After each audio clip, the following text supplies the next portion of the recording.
कोल्हापूर जिल्ह्यातील नांदणी गावात घडलेल्या या घटनेनं संपूर्ण देशाचं लक्ष वेधून घेतले। अवघी 8 वर्षाची असलेली स्वरा नावाच्या चिमुकल्या मुलीनं आपल्या असामान्य धैर्यानं आणि प्रसंगवदनामुळे 4 नराधमांच्या टोळीला पळवून लावलं।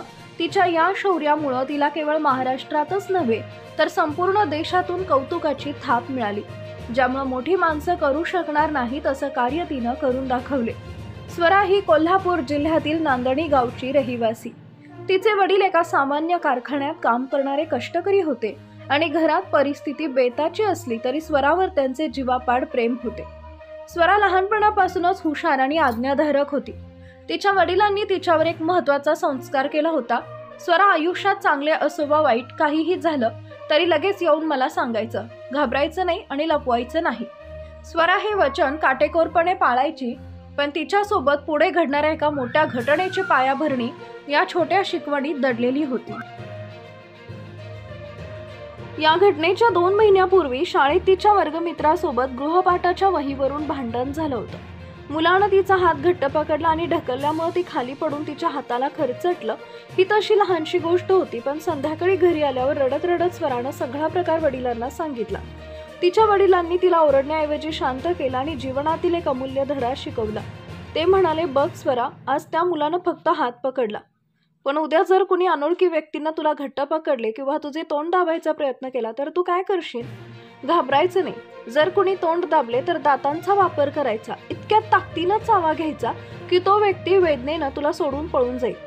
वडिलांनी दिलेला हा सल्ला स्वराच्या मनात पक्का कोरला गेला। तो दिवस उजडला। शुक्रवारची रात्र होती। साधारण 8 वाजले होते। घरात पाहुणे आल्यामुळे दूध संपलं। आईच्या सांगण्यावरून स्वरा आपल्या लहान भाऊसोबत दूध घेऊन दूध डेअरीमध्ये आणायला निघाली। रस्त्यावर दिवे असले तरी एका ठिकाणी अचानक मोठा अंधार होता। त्या अंधाराजागी 4 नराधम दमा धरून बसले होते, जे लहान मुलांना पळवून नेणाऱ्या टोळीतील होते। काही कळायच्या आत त्यातील एकानं पुढे येऊन स्वराचं तोंड दाबत तिला उचलण्याचा प्रयत्न केला। अचानक झालेल्या हल्ल्यामुळे तिचा भाऊ प्रचंड घाबरला। स्वराचं तोंड इतक्या जोरात दाबलं गेलं की तिला किंचाळताही येत नव्हतं। एका क्षणात काहीही सुचत नसताना तिच्या डोक्यात 2 महिन्यापूर्वी वडिलांनी सांगितलेले शब्द विजेसारखे कडकडले, जर कोणी तोंड दाबलं तर दातांचा वापर करायचा, इतक्या ताकदीनं चावायचं की पुढच्याचं मांस काढून घ्यायचं। स्वरानं क्षणाचाही विचार न करता आपलं तोंड दाबणाऱ्या नराधमाच्या हाताला इतक्या ताकदीनं चावा घेतला की त्याचं मांस तोडून टाकलं। चोर वेदनेनं आई ग करत ओरडला आणि त्याची पकड सैल झाली। हीच संधी साधून स्वरानं स्वतःला सोडवून घेतलं। जमिनीवर उभं राहून तिनं जीवांच्या आकांतानं वाचवा, चोराला असा आरडाओरडा सुरू केला। तिचा आवाज ऐकून आजूबाजूच्या घरातून लोक बाहेर आले। लोकांना आपल्या दिशेने येताना पाहून चोरांची धांदल उडाली आणि ते अंधारात मिळेल तिकडे पळून गेले। एका 8 वर्षाच्या मुलीच्या धाडसापुढे ते 4 चोर धटिंगण हरले होते। संपूर्ण परिसरात तिचं हे धाडस वाऱ्यासारखं पसरलं। शाळेतून, जिल्हाधिकाऱ्यांकडून आणि पोलिसांकडून तिचा सत्कार करण्यात आला।